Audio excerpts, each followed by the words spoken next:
अब्दुल्ला आसिफ नदवी साहब, अजीज़ साथियों, तुम्हें मारने के बहाने हमने ये तय किए हैं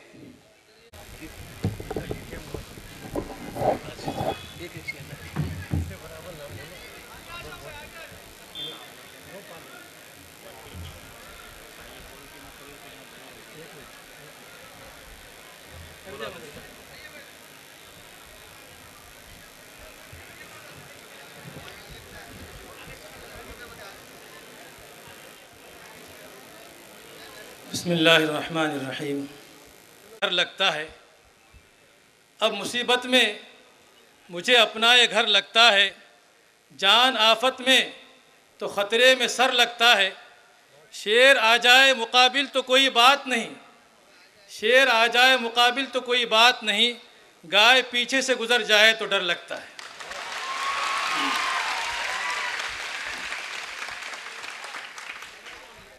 मोहतरम सदर जलसा हमारे उस्ताद मोहतरम हज़रत मौलाना मुफ्ती खलील रहमान साहब क़ासमी मुद्दज़िल्लहुल आली और सरपरस्त आला मुत्तहिदा महाज और सभी शहर और दीगर मकाम से आए हुए हमारे मुअज़्ज़ज़ मुस्लिम भाइयों,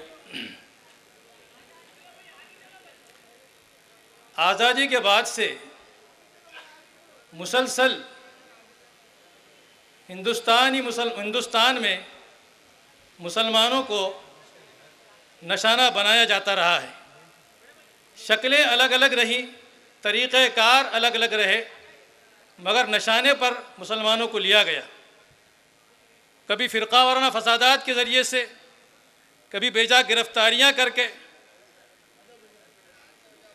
कभी बस्तियों को अलग थलग करके, सियासी असर को ख़त्म करके, इनकाउंटर करके, और अब एक नया तरीक़ा निकाला गया है गाँव रक्षा के नाम पर भीड़ के ज़रिए मुसलमानों को कत्ल करने का।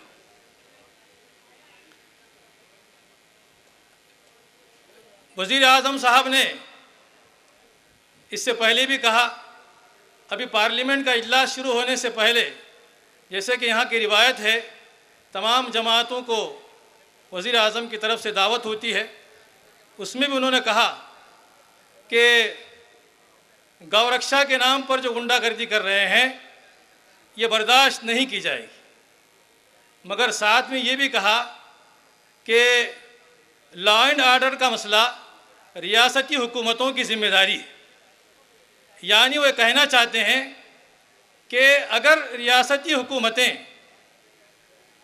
क़ानून की बरतरी का और क़ानून की हिफाजत का काम नहीं करती हैं तो मेरी क्या ज़िम्मेदारी है। और वज़ीर आज़म अपने आप को उससे अलग थलग कर लेना चाहते हैं। हमारे देश के वज़ीर आज़म बड़े महान आदमी हैं। इसराइल गए, वहाँ जो बम्बई के अंदर फसादात हुए थे उसमें कुछ यहूदी लोग मारे गए थे। तो इसराइल में एक बच्चा रहता है जिसके माँ बाप यहाँ मारे गए थे। वज़ीर आज़म साहब वहाँ जाकर उसके बच्चे से मिलकर आए, और यहाँ अपने वतन में इस कदर आग लगी हुई है और मुसलमान रोज़ाना 8 दिन में 4 दिन में खबर आती है कि यहाँ मारे गए, वहाँ मारे गए, भीड़ जो है इकट्ठा होकर मार रही है।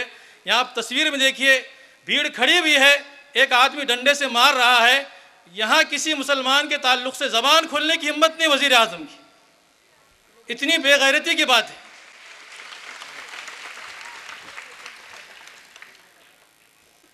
कहा जा रहा है कि गाय हमारे लिए मुक़द्दस है, बहुत अच्छी बात है, आप उसकी तक़दीस कीजिए, रखिए अपने दिल के अंदर।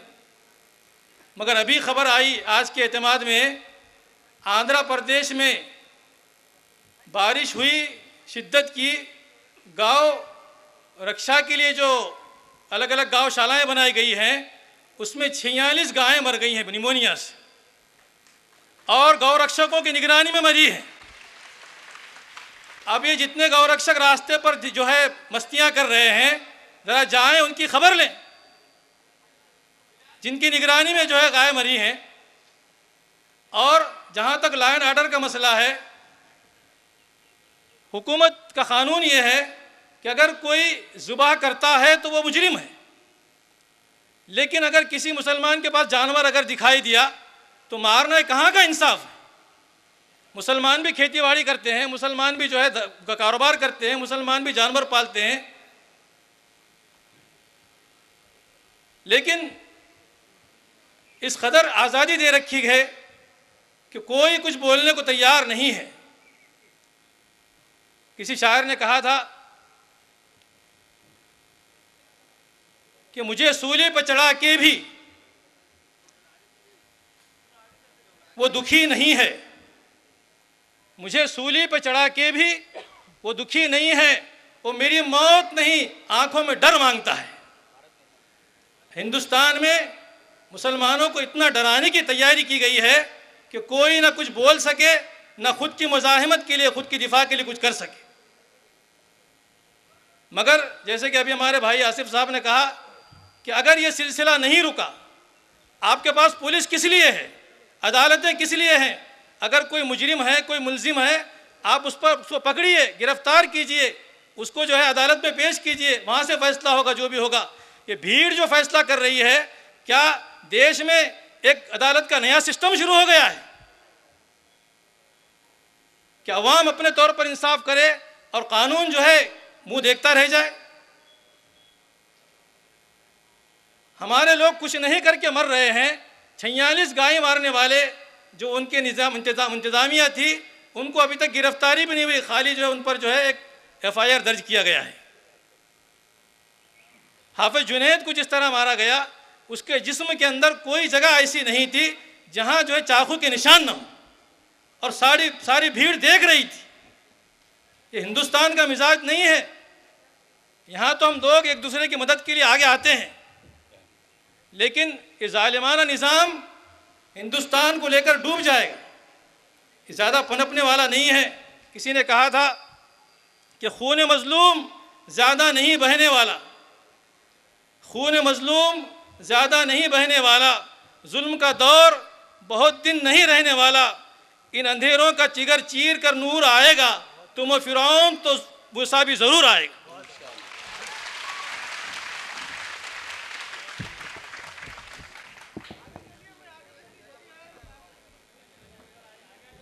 मैं नारा दे रहा हूँ, आप सुनिए। आपको मेरे जवाब में ये कहना है, मैं कहूँगा भारत निर्माण बीफ, या आप बोलेंगे इंसानी जान। भारत निर्माण बीफ या, भारत निर्माण बीफ या, भारत निर्माण बीफ या।